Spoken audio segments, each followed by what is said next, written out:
Messieurs, dames, Tanguy Koki.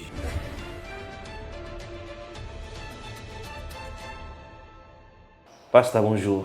Bonjour papa Stéphane Balamongue. Ah, on a voulu que tant aux yeux déjà, aux yeux après ça une photo ya maman Denise a sali accident. Bon, tu es bien beau cannabis, hein? Tu es bien beau cannabis. Na jeli appelle là au bengengate tata. Non, Congo a tombolaka beaucoup plus sur les atinate. Congo a tombola beaucoup plus sur les atinate. Biso koli na Kinshasa papa Stéphane ba période moko boyono ndeko moka jeune fille komi koko. Ce botunye babia na matonge. Bata matonge ba yebisa bangaza na Kingasani. Bata Kingasani ba yebisa bangaza na Kitambo. Totikala o monate. OK. Biso kola na l'école primaire no tableau ya chike komi rouge no mami wa tabimi. Oh. Tina ndenge to sisa masola ba chiki totikala ko mona mami wa na te mais mama na ngwema godi donc ba sandal be ba ketch na maboko na kilote mbangu. Mami wa tabimi na classe. Mami wa tatomona ite. Biso to kola boyo kaka ngwema ni nono bana campus batomboki ba obeta ba obenga na biso. Bana campus. Biso ba petite école primaire mbangu ba donc ba bimisi biso na ba chiki donc ba salle de chiki fermée. Ni nono bana campus. Est-ce que bana campa bakoya obenga na baleki na bango o biso to alaki à l'époque botanga te. Donc to yebi kisasa. Donc kini ala na bandenge na ngomo ko boya na masolo. Donc yango moni Qui les assomme. Voilà. Donc mère a sali accidenté. Bon, ngana otuna bato yo ba véhiculer message yango. Bon, lelo mère a sali accident plaisir na bango ezani. Ah OK. Tuna siko bango motuna. Oui, maman Denise Nyakiro la distinguée première dame a sali accident. Bango, ba gagner nini. Ya na nga wase ko loba kelo comment important lobi ozo le cause nga na mabe pour ça na monini. OK. C'est ça le problème papa Stéphane Balamongue. Ouais.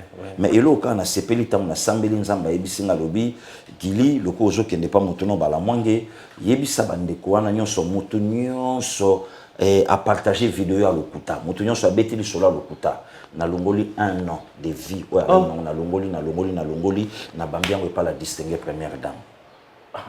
Donc mon tout soit partager vidéo ya partager vidéo balongoli mbula moko bakisela première dame bakisela mpo yelo kwa za na plaisir aliwa ayo kano elengi aliwa ninge sala maka avant. Ah OK, c'est bon. On a vendu car sur ba vidéo kaka tika ya Rais tala l'aéroport Tchangu tombé balobi ben de foule. Ça s'annonce mal. Moula koto ratakati. Bon, papa Stéphane Balamongue. Naoto ebiswango juste ne bande l'émission na biso samedi 16 avril. Naoto lo banao ke na ebi mboka oyo. Est-ce que lelo poto mona foule on a kabila bimité? Abima pete. Azo pavillon na njili wana. Ouais. Azonga pa kita na njili wana. Tamba pimela ki a landa délégation na en Afrique du Sud. Bakalela ka yoki. Karanji. Na aéroport. Azongela kawapi kana aéroport tango bakalela kaye akende Lualaba tu te rappelles chemise ya bleu ciel manche courte azalaka wana azongela peka wana voilà c'est qu'il faut tout na foule on a nyonso balaki wapi tout se prépare dans la vie toyebi.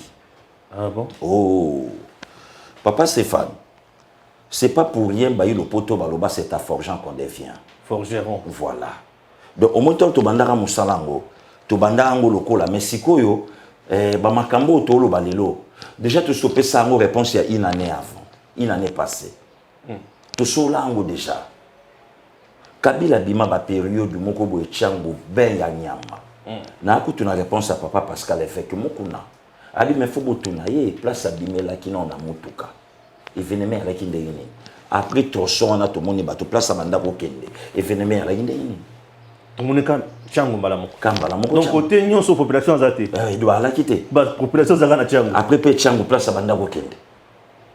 Voilà papa Stéphane. Donc na lobaka na batu, toza seul peuple oya miye bakate. Toza seul peuple oya yebaka valeur na été. J'espère que mes qui sont bien. Donc voilà. Donc ezanango ba blogo mususu tika batu basa populisme na bango.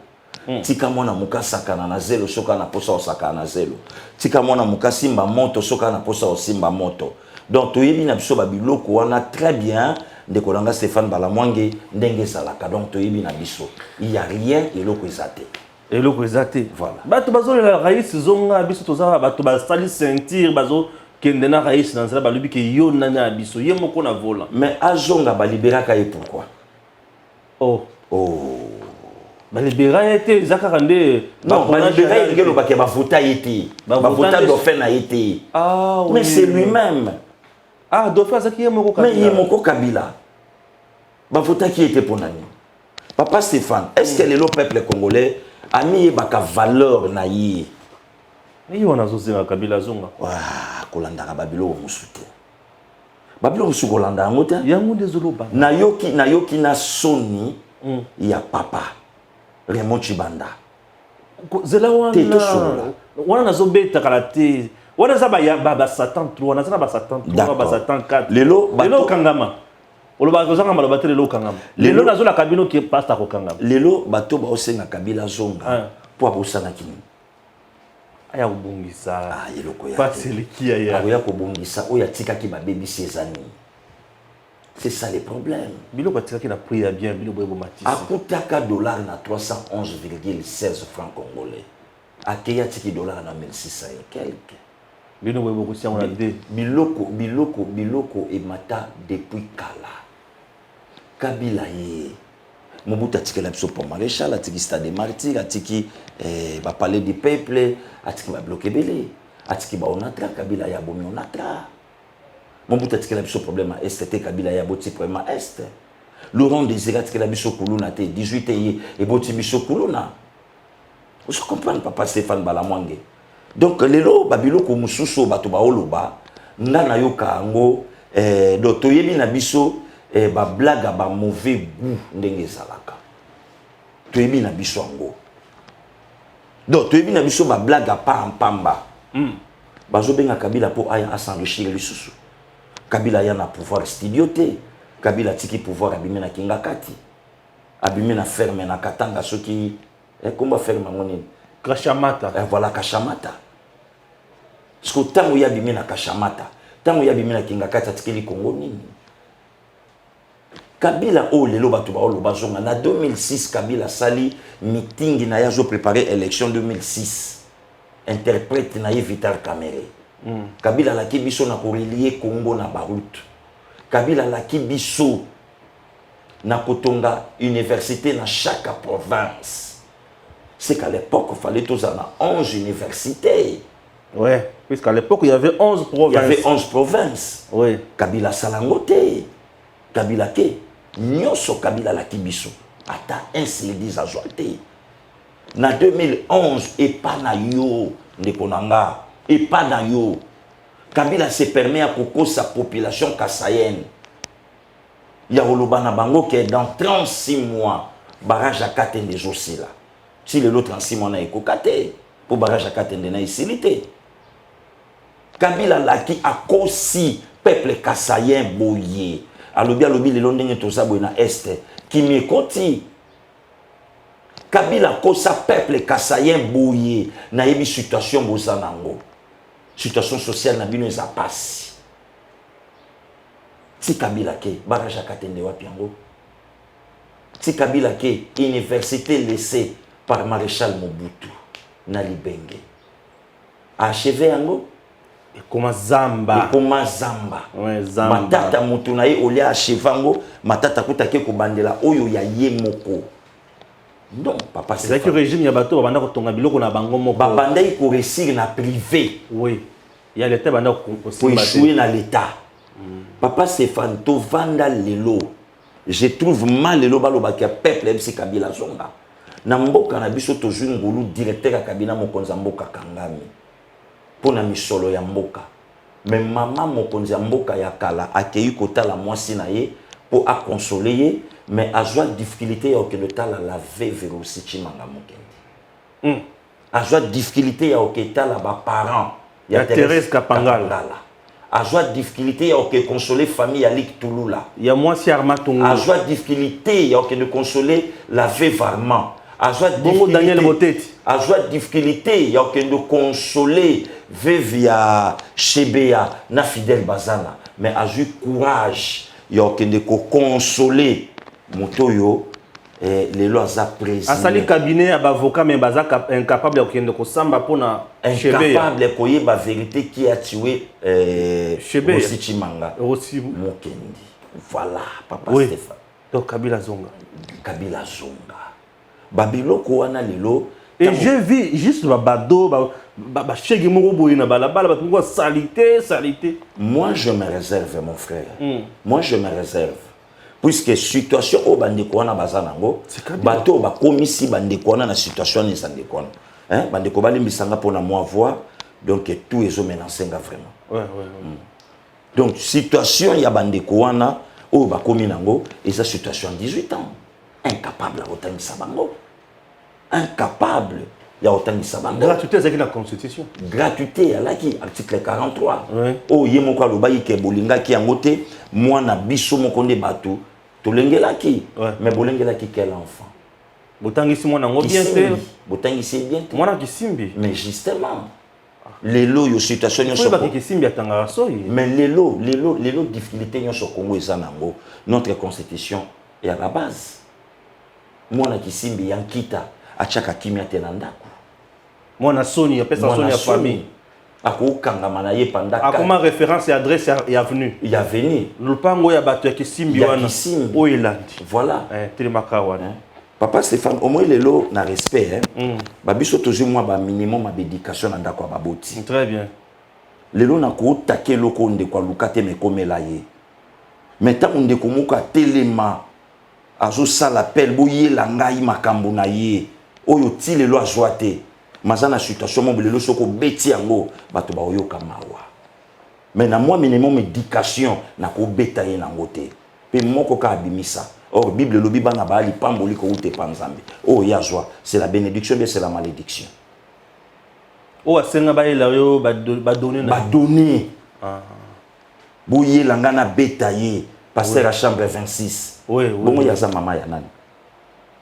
Te kokotsanga wana te. Voilà. Zelana non. Non. Bon, tout de mana lupango wana, tout de mana lupango wana. To bimi na lupango. To zona lupango Kabila ni mtu pesa biso passe. Wana. Wana aleka parenthèse puisque batu mususu. Il faut l'accepter ko waleki wa mwasi otambolaka na soni na makolo na yo fokanga monoko. Otambolaka na soni fokanga monoko. OK. Alors bato ya cha pembeni batalaka bakanga partout bayebisa ye.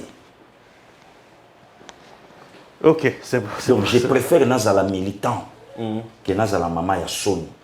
On a koka koloba te lisolo pe babetaka te. Nana combattante, nako beto ba satande. Voilà.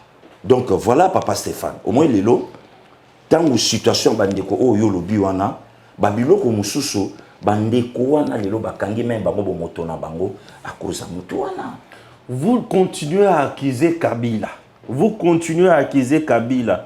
Qu'est-ce que Tshisekedi a fait de mieux que le cas Oyo Bisoto Sali? Raymond Chibanda. Papa Stéphane. Oh, réponse ça mutunanga. Na lobi. Yala mutumoko abenga yebsinga papa Stéphane eza yo na libite zanga ya libite meyo lo barabongo te. Le kana na seki boye. Alibite eza yo. Bala mwande, je trouve mal lelo. OK. Na on lancé défi et panayo. Ouais. J'ai une sœur à moi derrière les caméras. Elle est très intelligente aussi. Bien sûr. Il y a un Charlie Bay en Angleterre, de la qui est mbote Marilo, merci. N'a aucune différence. Et l'on connaît les autres ça intellectualisme homme congolais. Diplôme français ou ni n'a joué battu. En tout cas, ce que tu as dit, diplôme pamba. En tout cas, français pamba. En tout cas, n'a lancé défi. Bande koba la kisanga pour balier ba moto az intellectuel. Critères les amis. Na Congo. Na yebite. Ce qui peut de konanga moi ça ko lo bananga na yebite. Est-ce que ça cause un diplôme? Est-ce que ça ko lo ba français ou bien ko la kisa université yotanga? En tout cas bande ko ba komelanga. Puisque na niveau ya papa o yotangi. Raymond Chibanda. Na niveau ya papa o yotangi. Hein? Ce qui a sali comparaison. Il y a eloko yo. C'est qu'il a craché sur l'intellectuel à Congo. Solo. En tout cas, je te dis, Balimbisanga. Au cracher sur l'intellectuel. Ce qui a sali différence, il y a Oyo. Que bon monde qui Kabila Mabé. que ma bénion soit Congo c'est Kabila. Et qu'est-ce que Félix a fait dans Malamu pour le Kabila. Donc en Antello, a comparé la personne qui a fait 18 ans au trône. 18 ans au trône, na moto ya sali 1 année et demie. Pe na moto 3 ans. J'arrive. Tout ça qui 1 année et demie na bango. Obosani bato baloba ke biso bato na volant motuka. Te bango oui. Obosani bato baloba ke biso ne bato na majorité. Ouais. Ameka opanza majorité au mona ndeto picoler na pourquoi. Ouais. Obosani bato baloba ke accord eze pa na biso. Obosani bato baloba ke to sali stratégie to tikika présidentielle bientôt to récupérer ngo. Obosani ngo. Siko soki déjà bato baloba ke bongo. À quoi bon fatia avec le chef de l'État? À quoi bon lelo papa wana ako comparer la personne qui a fait 18 ans au trône na moi na 3 ans? À quoi bon? T'as un niveau. Après, le lobby n'a pas que mon intellectuel. N'a une différence. L'intellectualisme na homme congolais est vendu wapi. Na français, ton a diplôme. Qu'ils nous montrent, qu'ils nous disent. Puisque na mboka oyo tozui grâce ya kozana un musicien. Pe à son âme. Atikali ko sala ta interview moko na jeté. Mais papa n'a pas dégagé mon tout comme pas possible. Puis na simanaye, bah entre guillemets, bah professeur à l'université bah Rolanda qui le tomba simaro. Voilà pourquoi ce qu'on a tenu mon tout là. Puisque un intellectuel a quoi réfléchir, tenez pas vraiment réfléchir. Vous accusez Fachi, c'est comme s'il a fait 20 ans, a fait 27 ans au pouvoir. Non. Non, papa Stéphane Balamwandi. Qu'est-ce qu'il a fait de mieux que le Kao et Kabila Sali? Soyons sérieux. Aujourd'hui, Paul Kagame, Babilo Konoye Bana. Grâce à qui? État de siège. Félix au pouvoir. Félix au pouvoir.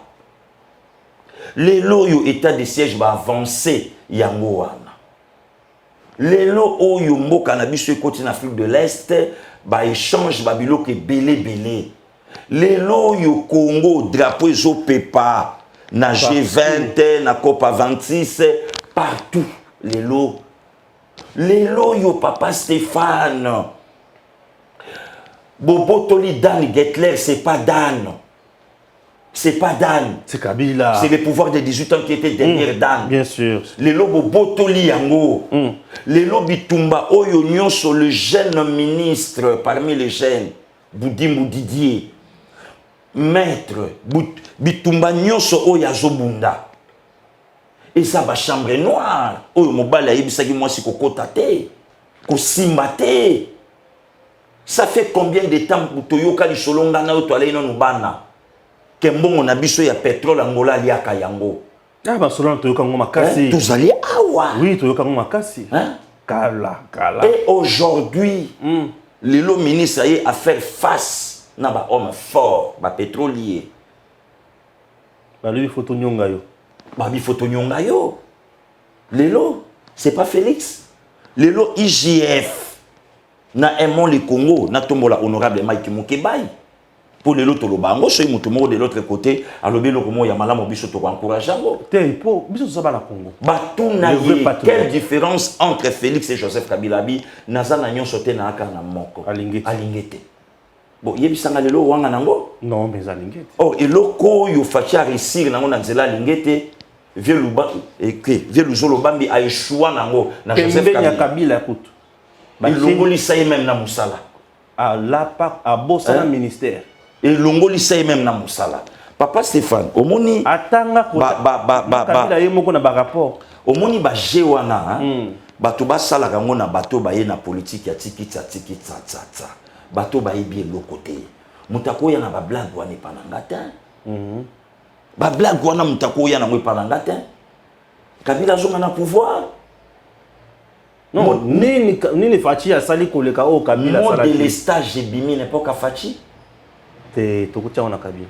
Mon délestage bimi n'est pas ka Fachi. Hein? Lelo yo tango ye papa wana azoloba. Ba yebisa biso. Kabila zonga na pouvoir pour copie ya passeport zonga na société Samlex.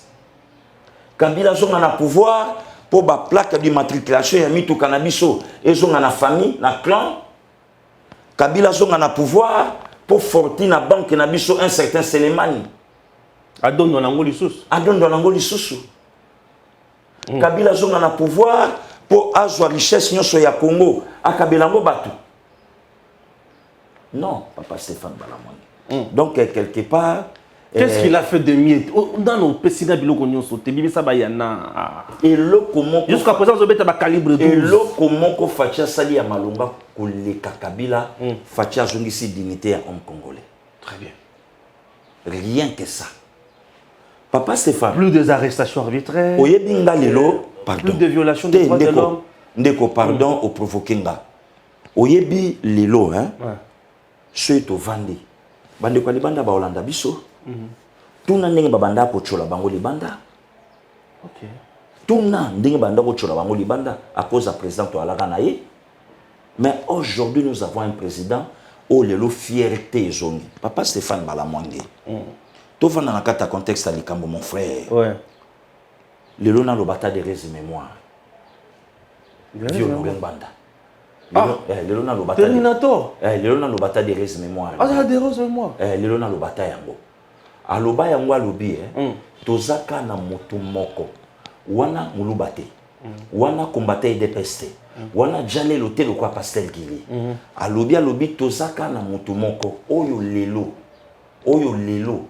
Akoki ko faire agenuer clan Kabila. Na lingala ma français mingité. Oui, akoki ko fukamisa libota ya Kabila. Papa Balamwangi. Oui. Français baya ko yebisa biso. Trop balingala. Lingala ndenga lingango malamu. Yoka papa honoré. OK. Ezaka kana mutu moko. Ouais. Oyo akoki ko kwaisa mabolongo. Ah. Fukami de susulelo. Te me fona Alexandre Kisate. Ngaite? Ozambalani balo fukama na plateau. Te fukami pour la prière te na pesinda kisa. Abi zo biso ndenga likolo boye bien. Abi yoka wana papa honoré mbanda. Oui, oui. Alobi ezaka na mutu moko na Congo. Oyo akoki ko kwaisa mabolongo. Ya Kabila. Ya clan. Ah, ya libota. Ya clan Kabila. Ya libota. Okay. Ya bato nyonso bazana Kabila. Mutu moko akoki ko kwaisa mabolongo na bango na se. Félix Antoine Tshisekedi Tshilombo. Banda azawana. Asuki wana te. Alobi à une seule condition. Laquelle? Kaka na likambo moko. Soka ju mikano ya makasi. Soka ju ba grande décision. OK. Si connais lelo banda Félix Tshisekedi Tshilombo azana kiti ya bokonzi. Tout le monde on dirait fukamisi Kabila te c'est que mikano ezwami te. Aner ya Kalev. Oui. Yango aner te ya Papa Mbelu. Ya Papa Mbelu na sala pena Kalev. Kasi yango tolobi te. Il y a pas de mauvais troupes. Ah, il y a que des mauvais chefs. Il y a que des mauvais chiefs. Ouais, ouais. Na lobani loko mususu. Oh, sala kenga linga lopoto te. Oui. Tovanda wana yo na 2006 balle de match Papa Stéphane. Ouais. Débat contradictoire. Toyoka na RFI mona mboka Vital Kamerhe. Alalisi lopoto. Le vice-président peut rebondir. Nous avons. Obinga na lingaka nous te. Ba frère Jean Sebandaka na nunga linga ngote. Nous avons évité les débats contradictoires. De peur que le vice-président Bemba puisse bondir sur le corps du président Kabila.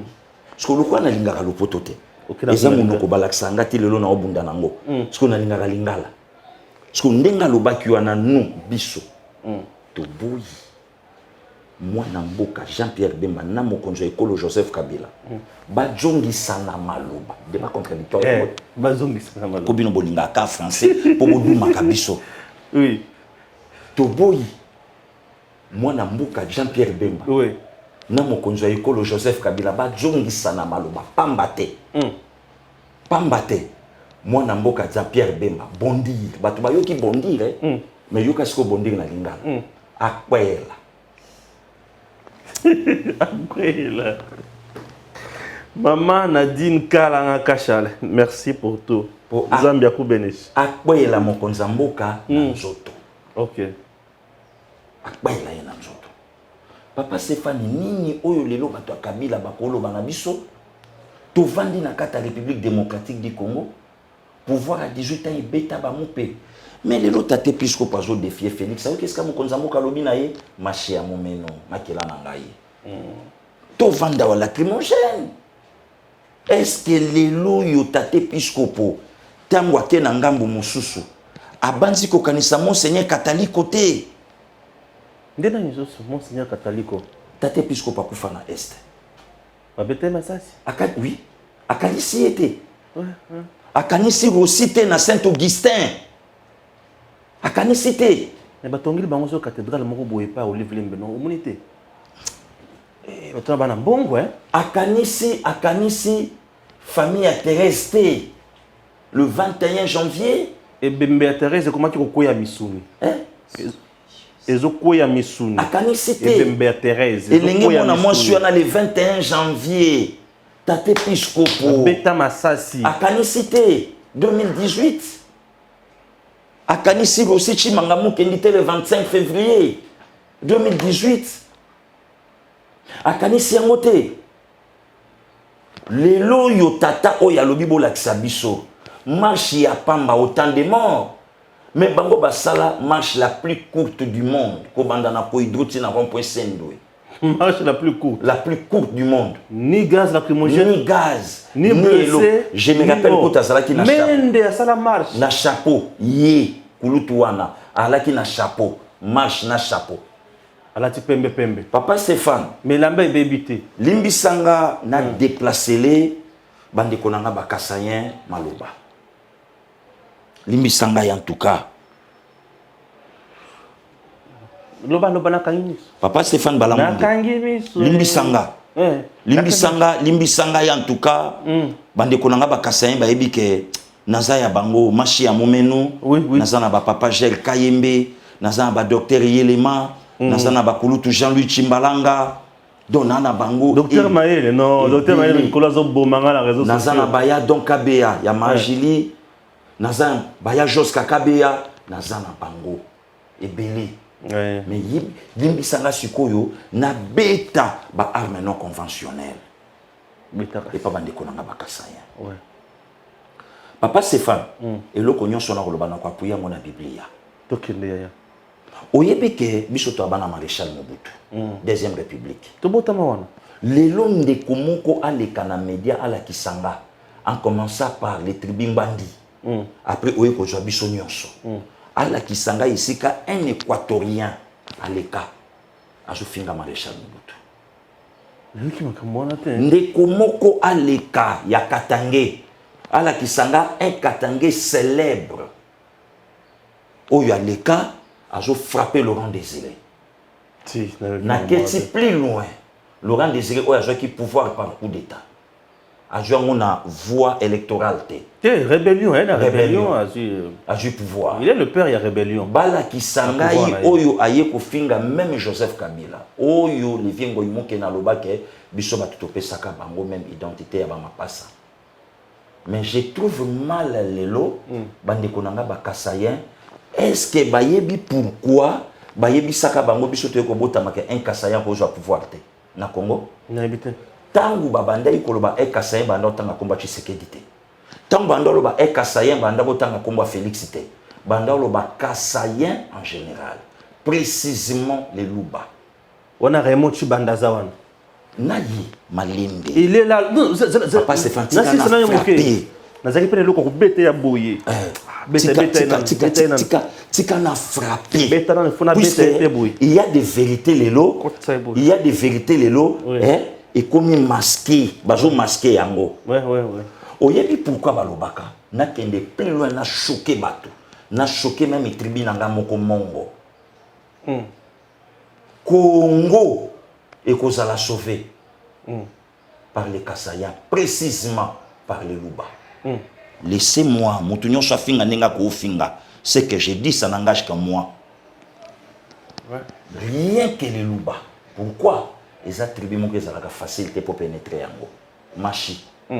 Tout ce que les Kassayens vivent aujourd'hui, ils ont même un désespoir. Oh, si aujourd'hui, Fachi perd les pouvoirs, ce n'est pas la famille Tshisekedi. Ce n'est pas la personne de Félix Antoine Tshisekedi. C'est le Kassayen. Tokobetaka lisolo ya un Kassayen na pouvoir te. Wana sikoyo et sika peut perdre suite ensemble pepper de suite ensemble les pepper de suite pepper de suite wana siko esika pepper de suite bako rappeler honorable Mike Mukebai que ozalaka congolais te ozalaka kasai wana esika bako rappeler Francis Kalombo wana esika bako rappeler Arlette Odia wana esika bako rappeler Raymond Chibanda Ntunga Mulongo wana esika bako rappeler Delice Sanga wana esika bako rappeler Vienange Variste Bouchab wana esika bako rappeler Wakancha wana esika bako rappeler batu wana nyonso Claude Machala wana esika bako rappeler même Mère Chacho wana esika bako rappeler wana esika bako rappeler batu wana tout que tozwaki bino po boyede biso tokangaki bino kitenda mundu nelongi bomuma or ti bazo menacer un Kassayon pouvoir province eza prêt ya kozonga na pouvoir c'est le Katanga oui Papa Stéphane non mais bien sûr sur les Katanga et non les Kassayon batu ba memanga te que passer gila lobi boté batu ba la tribalisme te batu ba nanga très bien batu ba nanga bien bien sûr Bible zo parler pour na baye koli ya Yesu yo kanenge Bible lobi ils étaient tous dans la mingi bazalaki bango banso ba Galiléen bato Galiléa yango yokaki na film ya Jésus net le l'autre otala talango butu nyonso kasi ya lobaki azali moto Galiléa te pourquoi ils étaient tous des Galiléens est-ce que aujourd'hui na première film bato basimbisi bango ba uzi la plupart des bateaux bazo frapper Fati pour les quand même la province nyonso joa batuta Arlette Odia Kassayen joa Mike Mukebai joa bango tout or lelo même après 100 ans si Kassayen o yazana pouvoir arrêter pouvoir to robeta le solo Raymond Chibanda voilà donc nalingaki bato ba comprendre elokoyo ba yeba pourquoi puisque le Kassai bana mission ya ko délivrer Congo précisément le Luba bana mission so ba finginga na sapuye sikoyo et pas ya ba résistant na maître na bango vi honoré Mbanda makambo alobaka na sepuye siko ne tienti sekedi wa mulumba bato nyonso bakendaka mutu oyo parti na ye et résister après mort il y a l'idée et ça que c'est sekedi wa mulumba donc que les Congolais comprennent que les Kassayens na meni bango na tribalisme te Papa Stéphane Balamwange na kangisa na Biblia puisque ba yigi ole ozobeta bonazo kanisa bi moko ba oti ko tshene ko taper ko mutu na ngai bonge zo vanda te na kangisa ngo su po ko ta bien oyebaka ke pharaon en Égypte ayeba ke Moïse az égyptien oui il le savait sikoyo tuna pour révélation na Bible bimate na tsheba sala nzambe témoin Bayadalo, le pasteur Roland Dalo, nache pasteur Roger Kabongo, ya mama Karine nache bango témoin. Pasteur Evan Alouchi, nache témoin. Pasteur Jeff Kabanga, nache pe témoin. Nache bango témoin. Ba pesa na révélation makambo mama Moïse abandé ko yebisa Moïse tanga zo melisa ye. Puisque mutabandé ko melisa Moïse, c'est sa maman propre. Bien sûr. Moyennant quelque chose. Oui. Mais l'Égyptien ba yeba que non c'est une bonne. Oh, toujours pour aller témoin. Oui.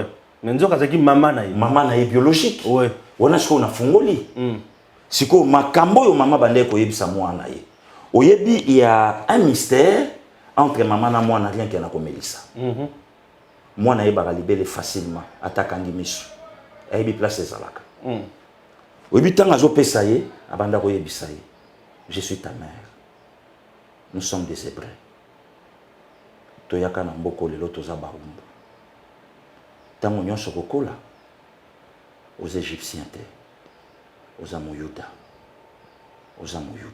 de l'homme ici azongisi pan et pas ya princesse na poko baleli ya komelisa ye maman ya zawa la madame ozoyoka te akomelisa princesse azokanisa ye machi maman azokommunike ye vie ouais te landanga bien papa Stéphane landa bien oloba il est lo samedi princesse azokanisa ye machi leki na biso mobali bogar mais maman zo pese vie Bible lobi jour Moïse amonaka égyptien zo beta hébreu nana yebisaka Moïse ke wala ka hébreu machi makila Nani ayebisaka Moïse ke ozalaka hébreu pour abet égyptien bomaye. Abomaye azipa na zelo. Azipa na zelo. Nani ayebisaka Moïse pour ti Moïse obeta hébreu, Moïse avandaka na palais royal.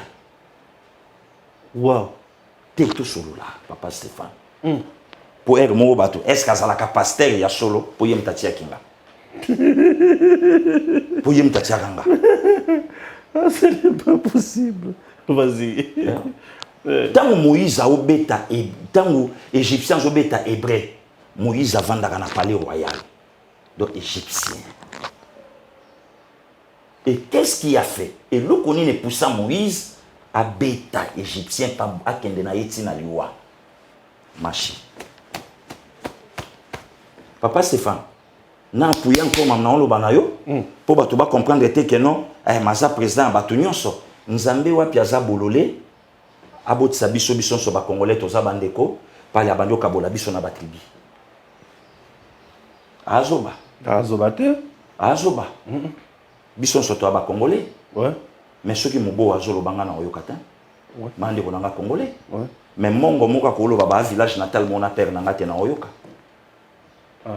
makila makila ouais te tokende malembe po batu ba comprendre.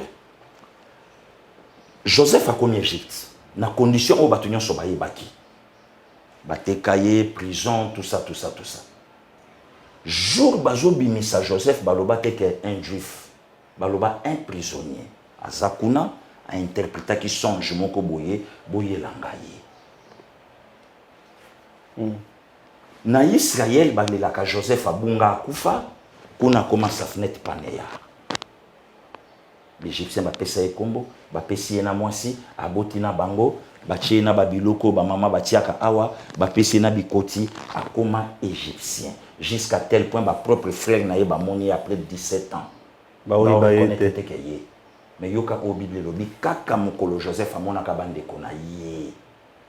À reconnaître que non ce sont mes frères. Première alinéa, deuxième alinéa. Pour animoni ça me pas na bango. Ayebisi ba garde nyonso égyptien, laissez-nous. Botika biso. Yoka Joseph. Je suis Joseph. Virgile, votre frère. Tu évolues. Raymond Tchibanda Tunga Moulongo est resté longtemps aux côtés de Kabila. Je crois que Marilou a compris. Oui. Raymond Tchibanda Tunga Moulongo est resté longtemps aux côtés de Kabila. Qu'est-ce que vous avez fait? Qu'est-ce que Félix Sekedi a fait de mieux que le cas Oyobino Bossali? Nakasa, précisément côté Mbouchima, au moment où je te parle, il y a une cité qu'on appelle Ditalala. Au moment où je te parle, M. Raymond Tchibanda, na maluku basali société où il y a transformé le plastique. 15 millions. Mbongo a pas marchand de poche à Kabila. Raymond Tchibanda, au moment où je te parle, Israël Mtomboloba qui mieux vaut vivre au cimetière qu'au Kassai. Pourquoi? Pour na oyobino bosalaka Kassai. Raymond Tchibanda Tunga Mulongo, Muluba. Mais chez vous, Kabila a détruit comme na misère, machi. Machi na yo. Machi. Donc tu sers quelqu'un qui a détruit chez toi la maison de ton père et de ta mère. Voilà. Tu es un distrait, monsieur. Voilà, un distrait. Voilà les mots, mon frère. Un distrait. Là, quand on est plus loin, même mes frères et sœurs Kassayan, baza distrait. Ndekwazo bundaye moko. Mutoazo bundi safati mupaya. Mais biso se servir na mupaya oya biso akoya. Oya biso tanga kokoya bakopesa mukeba mukuwa musunya kozwate. Lelo très difficile hein. Au lieu répondre directeur à cabinet na ye. Mabe za mabe. Mabe balatsa ngo lambate. Donc répondre directeur à cabinet. Donc lelo aza même la difficulté ya koloba. Ya oloba. A même la difficulté ya koloba. Après maman munongoloba. Après makambo. Voilà, papa Stéphane. Oui. Donc, naningai kaka, na juisa bandeko parti wana, ba comprendre que non, pasteur Gili, a lobby amote par rapport à boina s'appuyer na Biblia. O bison soto simbaka, o le lobiso ba Christo, toso kanisa, la mort et la résurrection de notre Seigneur Jésus-Christ. Très bien, très bien. Makamboeza, hein? Pour dire que Babengla Kenyi Naner. Non, rien de bon. Campagne de diabolisation contre l'excellence ministre Boudimbu. campagne à Bondoki qui a détourné 235 millions. 246, 40. Oyo kutu li solongo ebetami nango même pendant année. Donc babenga qui par rapport ya makambo batuneli n'a rien à voir. Il y a stock, il y a stock. Même pas. Yepetang azobima akamwe azoka. Donc même pas ni à stock. Batunela ki nini. Alali na ner tata ozowanga. Oui, alali kuna mais makambo. Ah so komita na zobeta sko bayana. Problème te. Donc alali na ner ozowanga nani. Babenga ki batuna ye. Tout comme PV Mbeluna aner bakope ko benga pasteur Gili. Bayebi ke na leader na homme politique. Na leader d'opinion. Makambolo bawana ozuyango wapi? Oui, makambolo bawana ozuyango wapi? Siko ye babengeli nini? Yepe babengela ki ye pour batuna ye o batuneleli ye. Lokola efutete pasteur Gili. Au bimisango koma. Opo lingi souviembelo abenga ngalo bimambolo ozuyango ngana émission. Mais nanga kana fixer opinion que n'a rien à voir na problème même il y a $1. A détourné te. Et l'autre côté, Boudimbo a souffrir na motema malamu ya kolinga Congo. Nazo yebiso papa Stéphane bientôt. Tous les ministres au lelo ba na vision ya chef de l'État ba la victime. Yesolo. Na o yebisayo. Tangelanga 5 ministres ba na vision ya chef de l'État. Les Boudimbo. Nicolas Kazadi. Maître Tony Mwaba Kazadi. Aimé Bodji. Madame Gisèle Ndaya. Oh ouais. Ya genre de famille. OK. Baza ebele. Oyo yango Gisèle Ndaya to voyager na yona. Ya genre de famille. OK. Yango lelo ozomona ministre sport azongi équipe nationale elongwe na ba condition moko bato ba contenté mbongo na biso $20,000 oyo koka ko sala eloko te na Congo pona bato mususu et futami na na Nigeria mais jamais auto viola qui espace aérien jamais parlement ba ko benga ye pona nini azana kata famille politique a perdre suite ba ko benga été pourquoi puisque ba on est bato ba majoritaire donc ba ko benga été papa Stéphane Toyebi na bina yo tio mona ki excellence Boudimbo azawana kaka po yo nani 5 ministres au tangeli wana olobi ke basala vision ya Fachi yebisa makambo basali pona Fachi pe pona Congo mais lelo yo na bandana na maître Tony Mwaba Kazadi azo bunda na gratuité o ko to sona na betelo ko même basango ba yebisa chef de l'état ba bi moto wana wala ki na raison on dit makaza ministre EPST basango baloba na Fachi bongo na o yebisa yo maître Tony Mwaba Kazadi.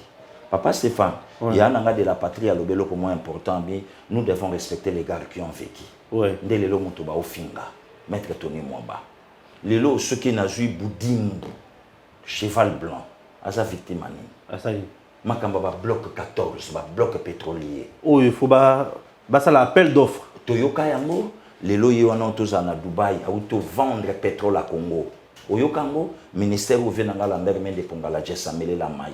Ba betera motion de défiance na l'Assemblée nationale à l'époque. Mais à quoi y a-t-il? Ba mona ta maman.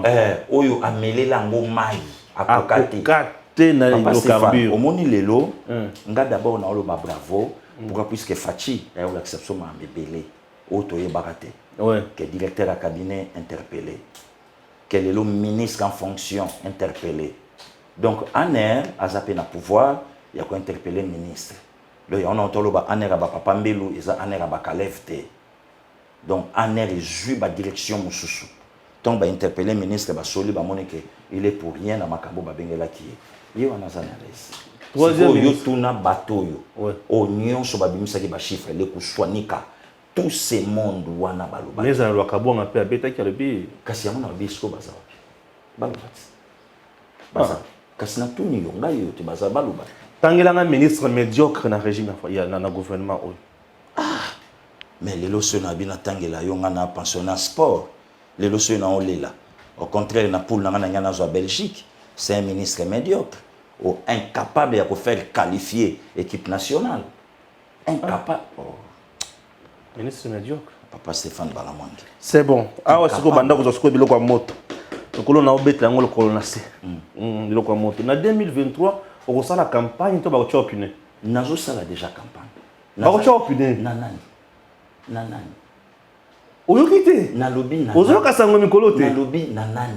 il n'y a pas Papa Stéphane, il n'y a pas un candidat qui a faire face même à un tour, même à deux tours na Fachi. Ako cha opinion na lobby na nani ba lobby Vandam ba chai na nzungu Arolia Barolia ye balobi bazosala campagne de diabolisation. Vandam nanzungu ba Congolais Barolia ye. Ya makambo ya lukuta.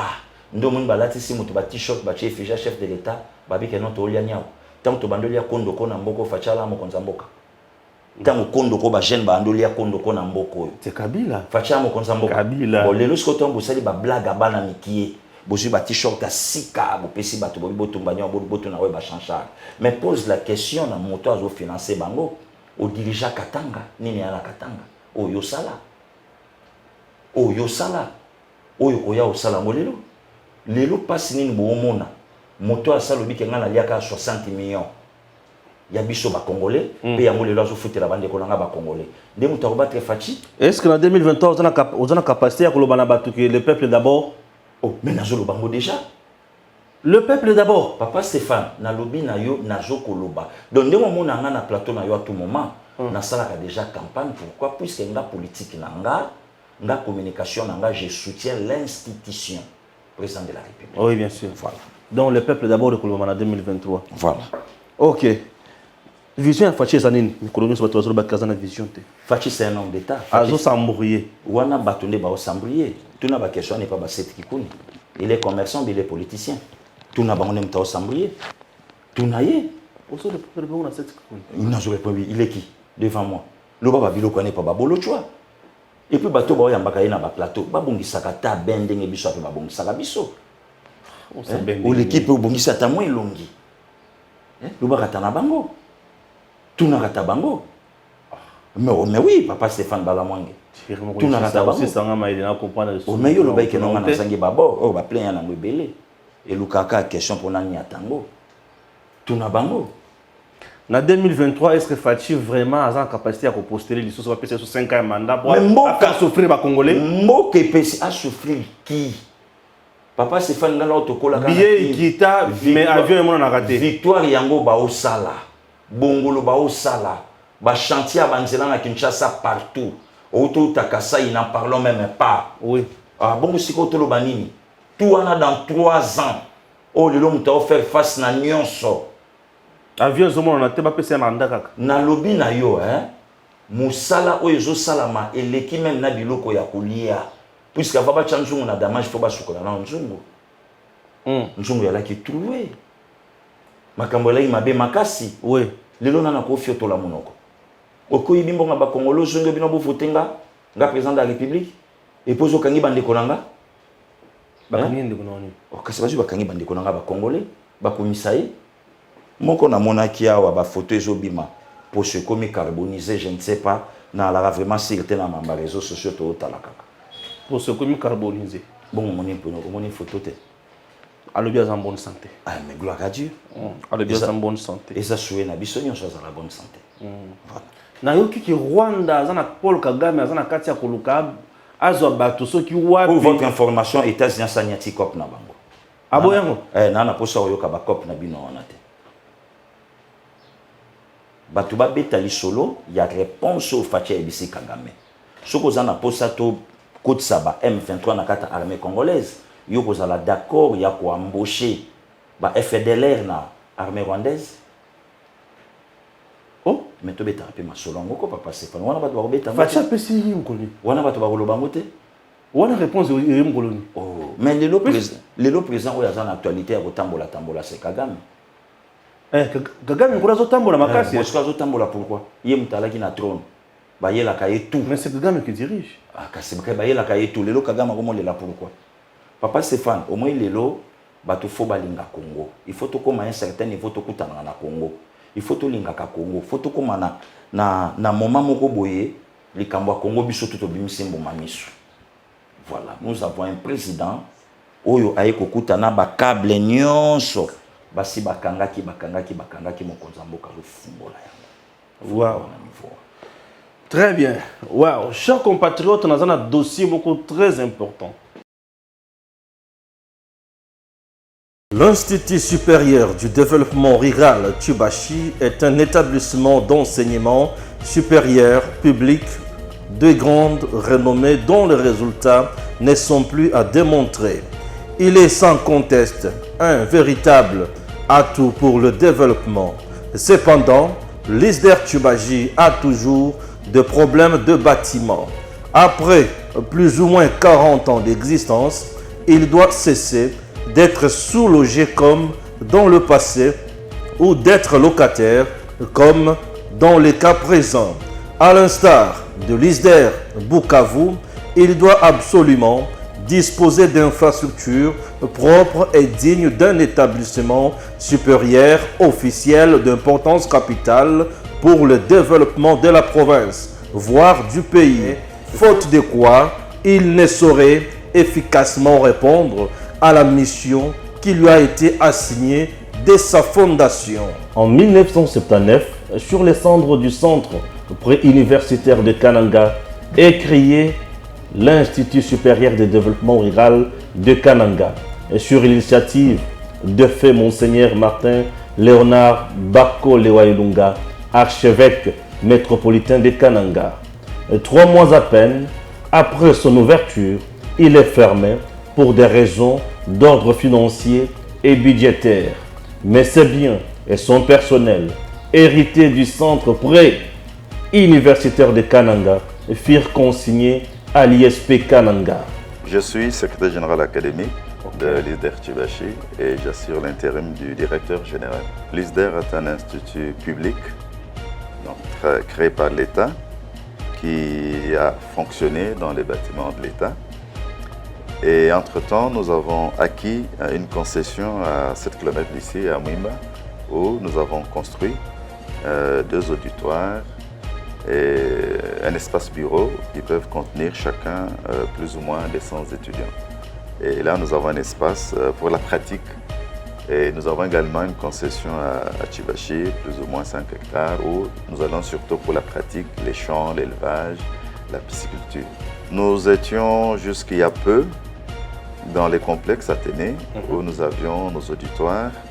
La plupart des auditoires nous avions trouvé et d'autres que nous avons réhabilités ou construits. Mais depuis l'année passée, il y a un projet de la Banque mondiale avec la province qui voudrait réhabiliter tous les complexes Athénée. Alors de la sorte, on a demandé à tous ceux qui étaient dans ce bâtiment, il y avait l'UPECAN, l'Université pédagogique, nous-mêmes, ISDER et plusieurs écoles secondaires dans le complexe Athénée, nous a été demandé de sortir parce qu'on doit réhabiliter les bâtiments. C'est ainsi que depuis cette année académique, nous sommes partis de là et nous avons loué cet espace les temps que nous construisions nos auditoires à Mwimba. Oui, ça fait d'ailleurs une de nos valeurs. Nous avons 15 professeurs, docteurs à thèse dans différents domaines. Nous avons 4 ou 5 professeurs, docteurs en sciences agronomiques. Nous en avons presque autant, docteurs en sciences sociales, donc sciences économiques, sciences sociales, sciences politiques. Nous avons un docteur en théologie, en philosophie et 3 docteurs en théologie. Le chef des travaux? Nous en avons 28, je pense, je ne me trompe pas, et nous avons également 46 assistants de premier mandat et de second mandat. L'État nous a signé comme rôle de former de techniciens en développement rural à 2 niveaux. D'abord des gradués en développement rural et des licenciés en développement rural.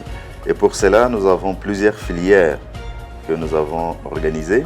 Traditionnellement, nous avons des licenciés ou des gradués en organisation sociale, en planification régionale, provinciale et régionale, en administration rurale, en technique rurale. Nous avons acheté de nouvelles options comme la gestion, administration de projets, développement et environnement, agro-vétérinaire, une autre filière de santé communautaire et développement nutritionnel, ainsi de suite. Donc nous avons plus ou moins 11 filières, la gestion des entreprises également. Message clé, l'ISDER Tchioubachi est un établissement d'enseignement supérieur public de renommée dont les résultats ne sont pas à démontrer. Okay. Et dans la société, nous rendons un grand service. La plupart des ONG de la place sont animées par nos anciens étudiants, les organismes internationaux qui viennent, qu'il s'agisse de la Banque mondiale, de ceux des Nations Unies ou étatiques ou para-étatiques, engagent volontiers nos anciens qui sont un peu partout. L'ISDER Tchoubachi, un atout pour le développement.